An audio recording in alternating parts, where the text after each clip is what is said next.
Hello, everybody, and welcome to my Kamigawa Neon Dynasty archetype guide for draft. Before I dive in and talk about all of the archetypes, I want to remind you that if you enjoy this video, be sure to hit that thumbs up button to let me know, subscribe to the channel for more draft content, including plenty of Neon Dynasty, and comment below with your questions, thoughts, and feedback. If you'd like to support my content, you can do so via Patreon at patreon.com/Nikolai Bolas. Let's get started though with red white. So what is the mission statement for red white? Because with any good archetype, you want to be able to summarize what it's trying to do in one sentence, because that way you're going to have a direct game plan where all of the cards are working together towards the same cohesive plan. And the plan for red white is to start fast, and if the game stalls, use attack alone triggers and combat tricks to push through. So let's see how it's going to accomplish that. First of all, getting off to a fast start. You can use cards like Moth Rider Patrol, which is a 1/1 with evasion that is also a warrior to trigger those synergy pieces. You can use a card like Crackling Emergence, which can kind of function as like a 3-mana 3/3 haste in some cases, or you can play it on turn 2 and start hitting it with it on turn 3. It seems like a very flexible card for those aggressive starts, or if you need to like use it as a land, you can still do that if you are curving out. And then also a card like Eiganjo Exemplar, a card that's going to come down early, hits for 3 power on turn 3 if it's attacking by itself, and then continues to provide utility over the course of the game. So early drops are the name of the game when it comes to aggro. Pretty much all of the 2 drops, you're going to want to have 6 or 7 of those, and even getting a couple of good 1 drops can be nice as well. Now moving on to pushing through. Eventually your opponents might stabilize, they might have a big blocker you struggle to get through, and that's where pushing through comes in really clutch. Ironhoof Boar is a great card for this because it is not only a combat trick with its channel ability that really lets you push through blockers, but it can also just come in as a massive trampler and haster in the late game if you do have that extra mana. Asari Captain is a great samurai and warrior payoff for pushing through as well, not only because it can attack for a lot of damage by itself, but also because it can turn all of your small samurai into real threats on their own. If you have 3 samurai in the board, it almost functions like a free equipment, and so you don't even really want to be attacking with the captain itself, you want to be attacking with your samurai. And similarly, Imperial Subduer, once the board stalls out, being able to tap one of your opponent's blockers means that they're going to have to hold back 2, and sometimes they might not even have 2 blockers capable of dealing with whichever creature you're sending in. So those are great tools for pushing through. Also, there is the potential for going wide if you can assemble very specific combos in red-white, particularly Imperial Oath and Ambitious Assault. Now, I don't think this is going to be something you're doing game in and game out with red-white, but it is good to be aware of the fact that this sort of thing exists. Imperial Oath is the sort of card other decks probably won't be interested in, and Ambitious Assault is a way to pair Imperial Oath with another card to turn them into just like an absolutely devastating machine. You basically get to have 3 2/2s and then turn them all into 4/2s and attack for 12 damage, and just potentially even like replace Ambitious Assault if you have a modified creature. You can also go wide with something like Ancestral Katana or the Asari Captain, as we saw earlier, just sending in those Imperial Oath tokens like 1 by 1 as like 4/3s, or even bigger if you have a Katana on them and some other triggers. So going wide isn't something you're going to see all that often, but if you do get an Imperial Oath, it's the sort of card that you can kind of build your deck around to tweak it slightly in the direction of having a little bit of a go wide theme. Next up, we're going to be talking about ninjas. The mission statement is to get ninjas into play for cheap, then win with tempo. Now, this game plan might not be exactly how every blue-black deck plays out. Sometimes you're just going to have the card quality to build out a control deck. But what I'm trying to focus on in this archetype guide is how you can build a deck that is greater than the sum of its parts. Because if you have a bunch of like bomb rares and raw card quality, then you don't necessarily have to have as dedicated of a game plan.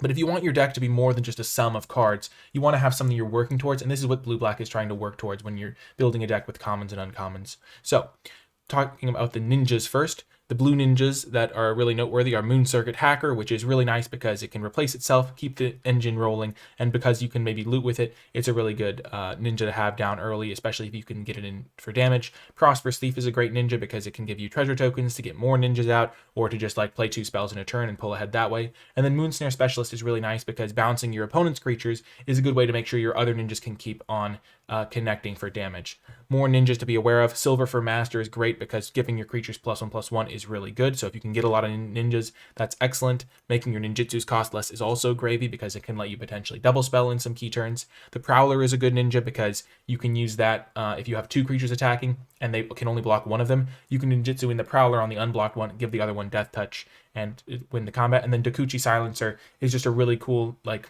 really good ninja for like pulling ahead, because discarding a card to kill something they invested mana into is going to be really good for tempo.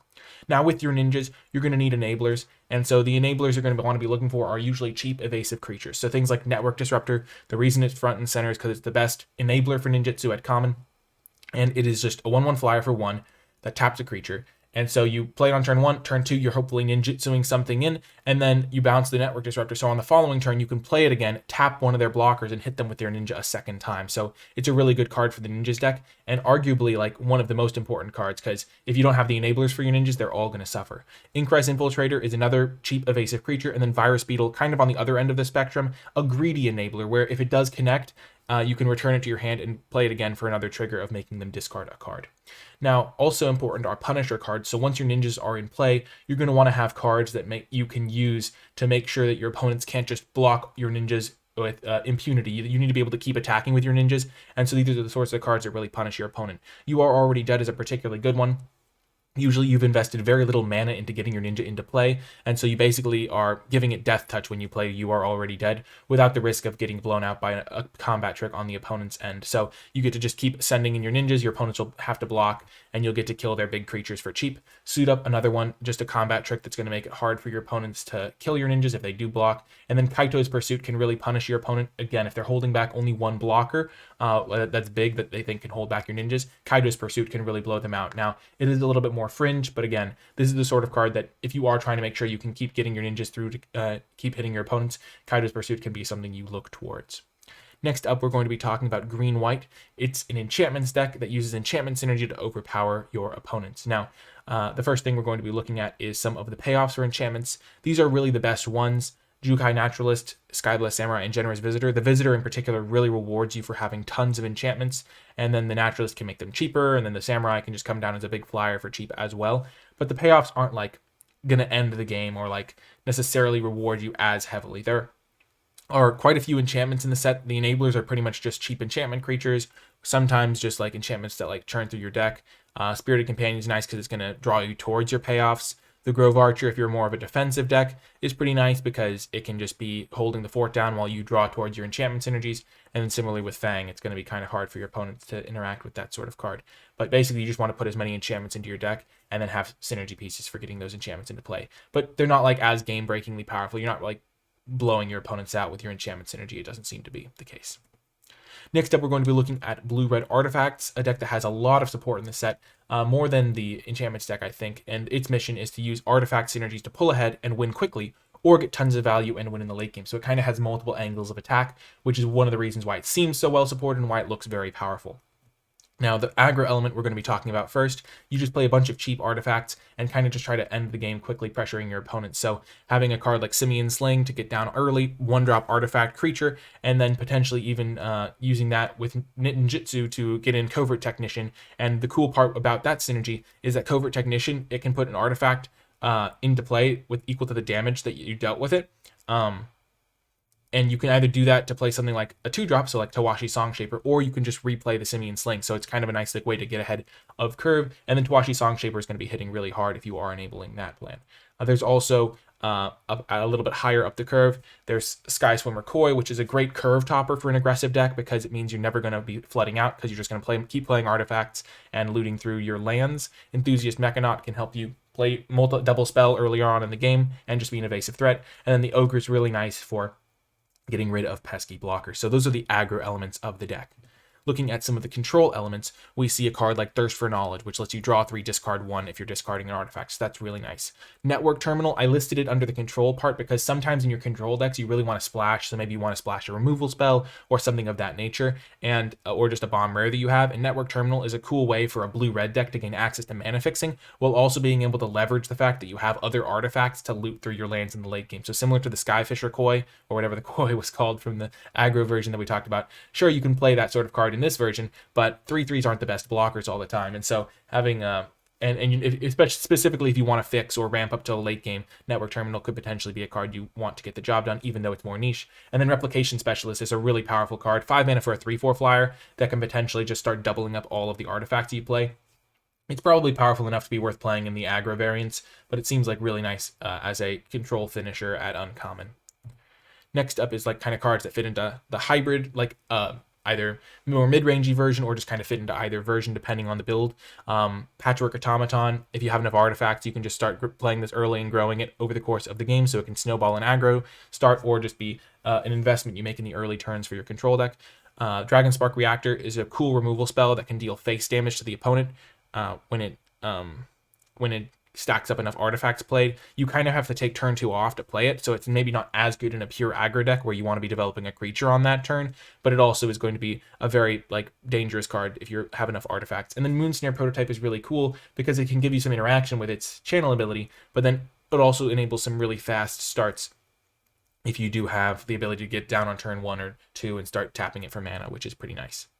Moving on to the next archetype is green-black mid-range. Use modified synergy and play a strong mid-range game to grind out wins. Now, black-green just has a lot of card quality. It's got great removal in both black and green this time around because green has some artifact and enchantment removal that can really be leveraged. One thing I've been trying to do with this guide is not focus on the cards that are generically powerful for any deck, like removal spells or things of that nature, because every deck is going to want the key removal spells. And so I'm trying to focus on the things that those particular colors do well that doesn't rely on the removal spells or the cards that every deck is going to want, because then you can potentially try to get those effects later on, which is something I've been trying to focus on with this guide. So you may have noticed, where are all of the removal spells?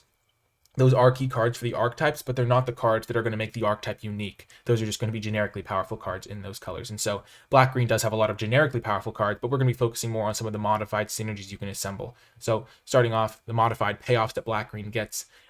It oftentimes rewards you for kind of going wide with your modified synergies. That's kind of a thing with modified, is it cares about you having as many creatures modified as possible, and black-green certainly has that. Unforgiving One and Lethal Exploit really pay you off for having a lot of creatures modified. Orochi Merge Keeper can really start ramping you early on in the game if you can modify it.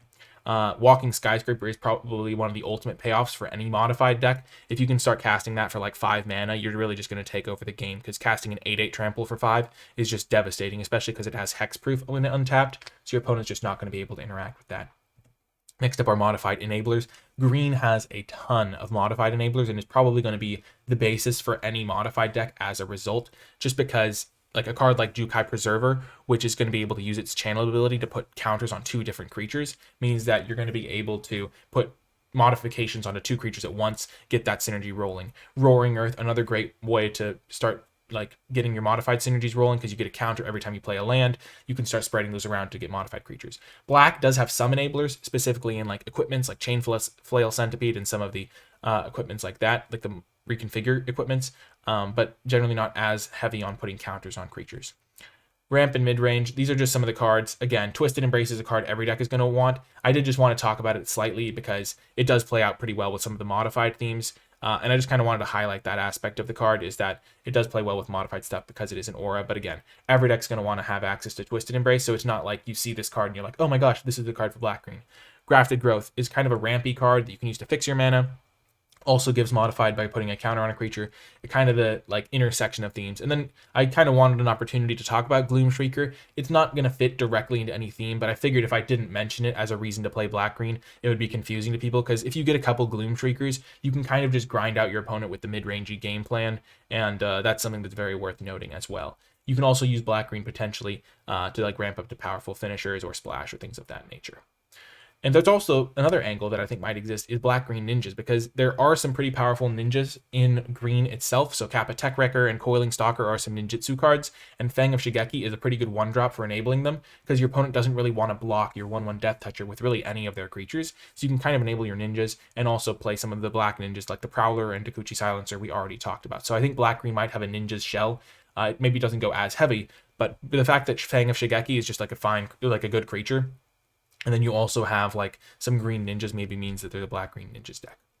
Moving on to blue-white. Blue-white vehicles is kind of an interesting archetype to discuss, because there's not all that many vehicles, but it is kind of the factor that makes blue-white unique, other than just playing generically good blue-white cards, which, as I said earlier, if you have a deck that just has really good card quality and kind of either a aggressive lean or a defensive lean, you're probably going to be in good shape. But I figured during an archetype guide, it's important to talk about the things that you can kind of do to find synergies in a macro sense, like get cards from across both colors to work together towards a cohesive game plan.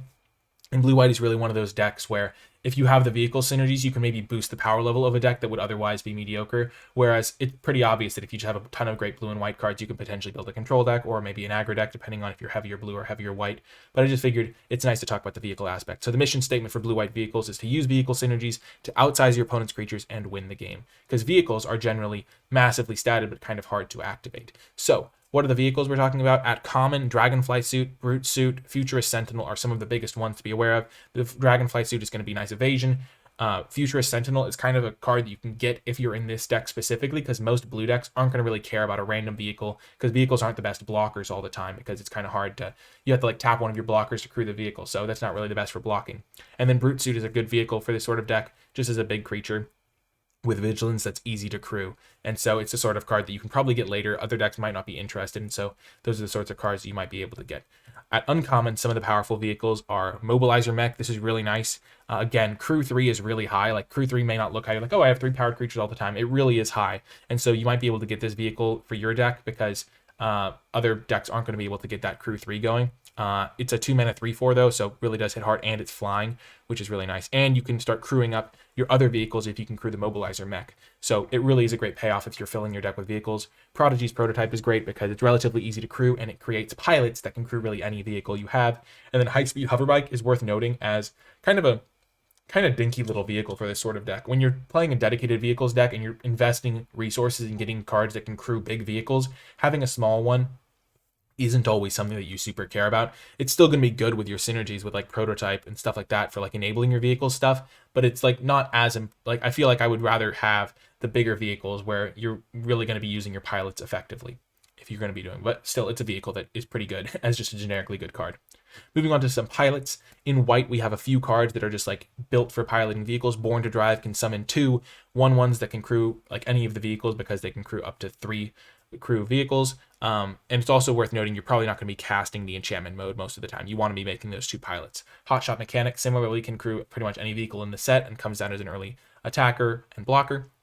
And then Kitsune Ace plays really well with the vehicles as well by giving them first strike, so they're really hard to block. And it also plays really well with the Vigilance vehicle because you can crew it on attacks and blocks because Kitsune Ace can untap itself. Though I think in a lot of cases you're going to want to be giving first strike so that your vehicles are basically unblockable. There are also some cute ways to pilot vehicles in this set. Mech Hanger can be a card that no other deck is really interested in that you can maybe get for this deck and play it to crew your vehicles if you don't have any creatures in play, which is pretty powerful to have access to.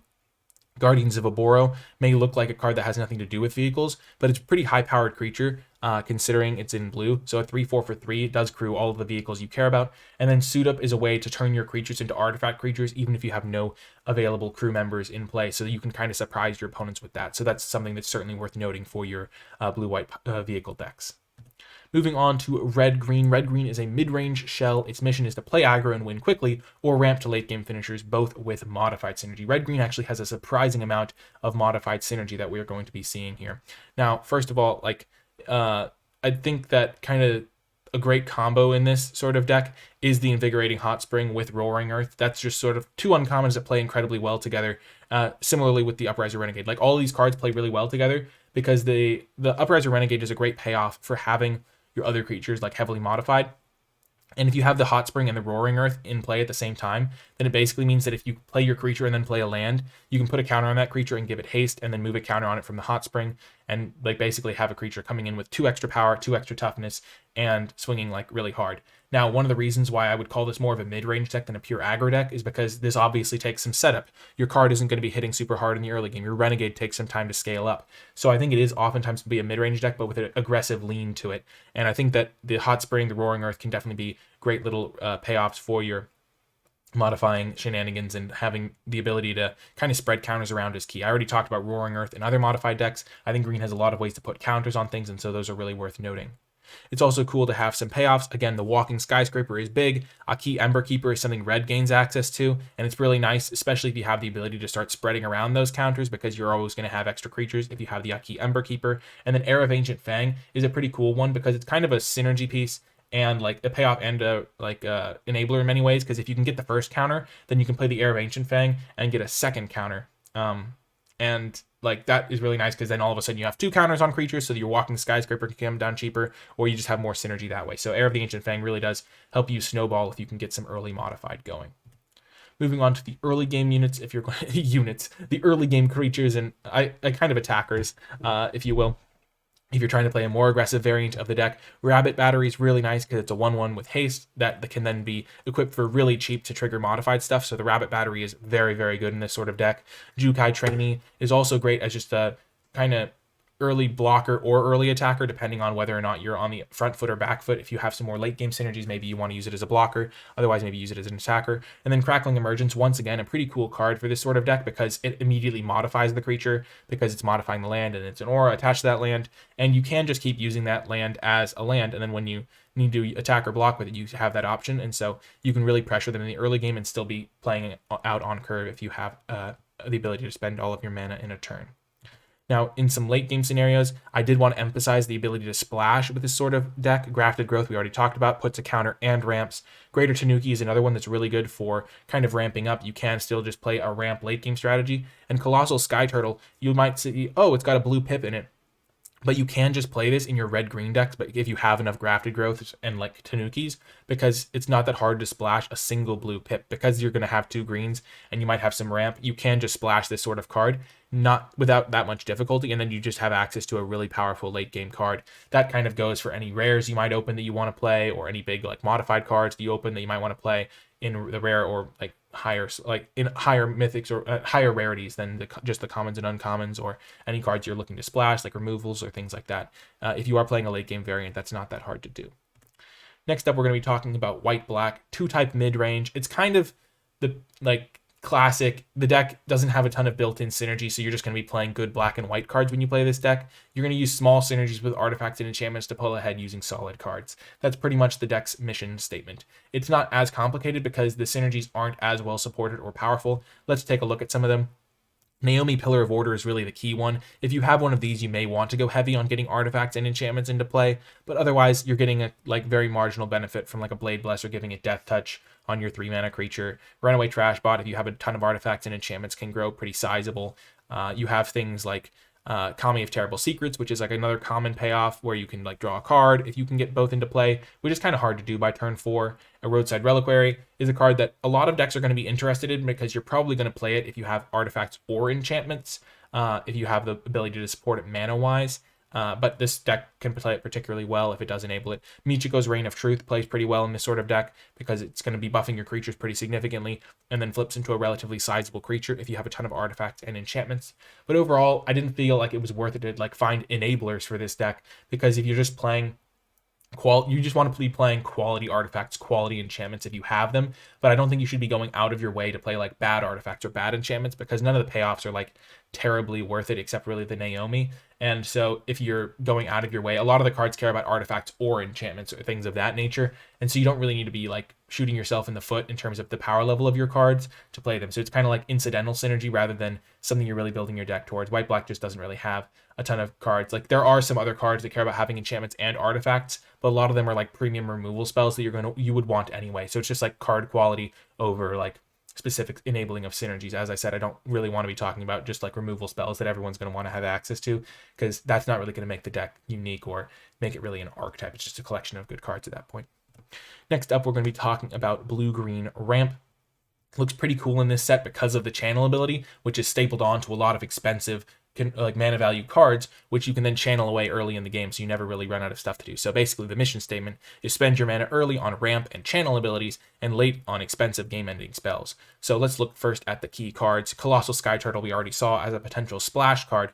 A Greater Tanuki we already saw as a potential ramp and top end card, and we also get access to a card like Mirror Shell Crab, which gives you some early interaction in the form of its channel ability, which is actually really well suited for this set because it can counter other channel abilities and it can counter ninjutsu. And if it counters ninjutsu, the card that they return to their hand still gets returned to their hand, so you actually pull way ahead. So Mirror Shell Crab is particularly well suited, and then you can cast it as a 7-drop that just kind of like stalls the board with Ward 3. It's really hard to get off the board. Ramp cards are also key for this sort of deck. We already saw the Orochi Mergekeeper. We've seen Grafted Growth a bunch of times because basically every green deck is going to be able to consider having a ramp and splashing angle thanks to the ability to do that with Grafted Growth. because it kind of just fits into a lot of these decks. And then Careful Cultivation is another ramping type card. If you do curve Orochi Mergekeeper into Grafted Growth, you just have tons of mana the following turn, which is really kind of a potentially devastating combo to assemble. It's also worth noting with Careful Cultivation, you're usually going to want to use the Channel on turn 2 if you have that, just to get that 1/1 that can start tapping for mana and getting you mana earlier on in the game. And then defense is really important when you are playing a ramp strategy. So we have the Bamboo Grove Archer we've already seen. We have the Fang of Shigeki, which we've already seen as a great blocker. And sometimes in blue-green, if you can't get the premium removal spells, you can even play a card like Short Circuit, which maybe isn't the most potent removal spell, but particularly because in an aggressive deck, you just don't want to be leaving them with a big blocker regardless. But in this sort of deck, sometimes you can just play your Short Circuit to help you stall until you can start playing your Greater Tanukis, and by the time you're attacking your opponent, giving them an extra chump blocker or blocker is not going to be the biggest deal. So that's the sort of card you can use for defense in this sort of deck. Moving on to our final archetype, we have Black-Red Sacrifice. There are actually a pretty decent number of sacrifice synergies in this set, which is pretty cool to see. And the mission is to get off to a quick start and then use sacrifice synergies to grind your opponents out. So it can play as kind of an aggro sacrifice deck, and that's what we're going to be looking at here. So basically, the sack outlets. There's Oni Cult Anvil, which is the Black-Red Gold card.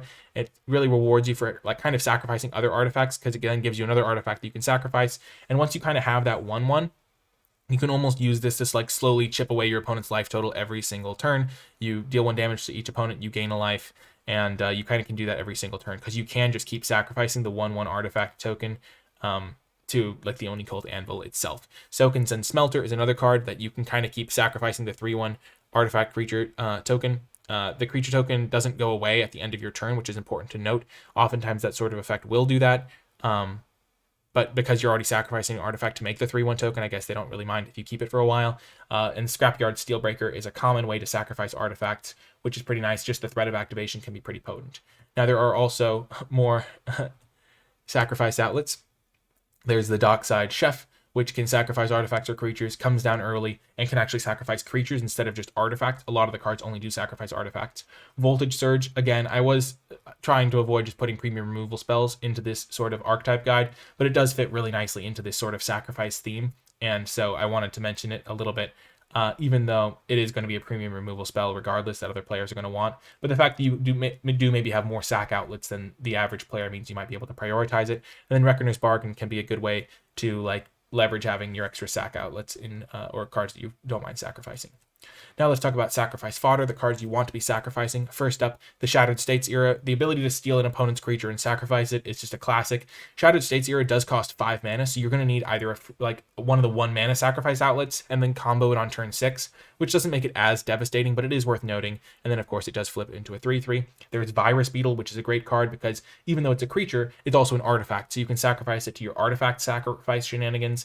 And then Experimental Synthesizer is really cool because you played in the mid game, get a card out of it, and then it just says when it enters or leaves the battlefield, you exit the top card, so you don't have to sacrifice it to its own ability. You can sacrifice the Experimental Synthesizer to a different effect and get another card out of it, which is really nice because it essentially gives you a free thing to sacrifice that's pretty cheap to get into play.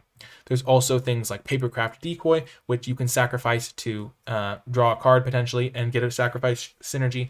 You can also use it with Ninjutsu. That's something that's worth noting. It is a potential enabler for that because it just says when it leaves the battlefield. But I just wanted to I didn't really want to put it as a key enabler for the Ninjutsu deck. It's just something that's good to know if you have some of the black ninjas, because there are black ninjas.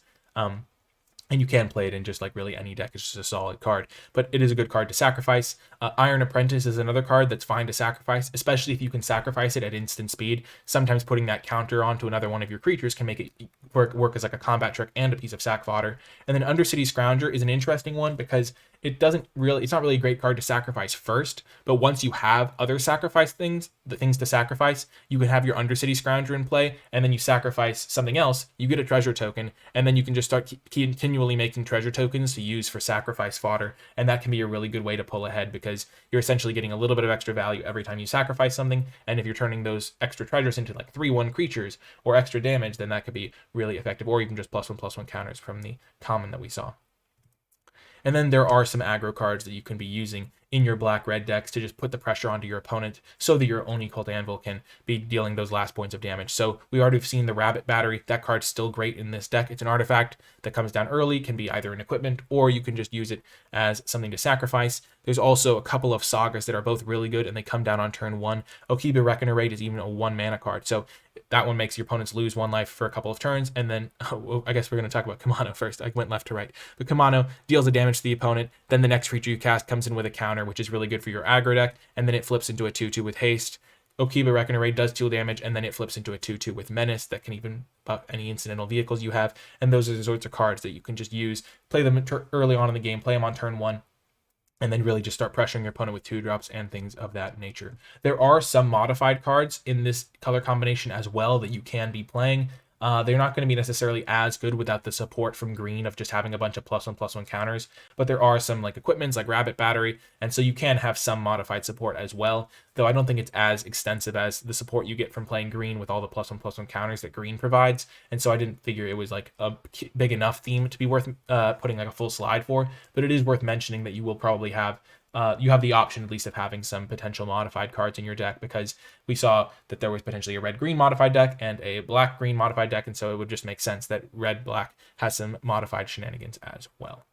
Anyway, that is going to do it for this archetype guide for Limited. I really do hope you enjoyed the video. Thank you so much for watching. If you did enjoy it, remember to hit that thumbs up button, the like button, subscribe to the channel for more draft content. You can click that bell icon too if you want to get notified when I post future videos for plenty more Neon draft content, and comment below with your questions and feedback. And as I said earlier at the beginning of the video, if you are enjoying my content, if you enjoyed this sort of video, be sure to check out the Patreon to support my work and help me continue producing them. You can also, if you did make it all the way to the end of the video, leave hashtag DynastyDecks in the comment section down below to let me know you made it all the way till the end. If you are interested in more of my content, you can find it linked in the description down below. Things like the Nikolai Bolas Discord server, my articles, the Nikolai Bolas merchandise store, the Nikolai Bolas Twitch stream, all sorts of that in the description down below. And then you can just find, tons of other videos on my channel to help you get ready for Neon Dynasty Draft. That is going to do it for this one, though I hope you enjoyed it, and I will talk to you next time.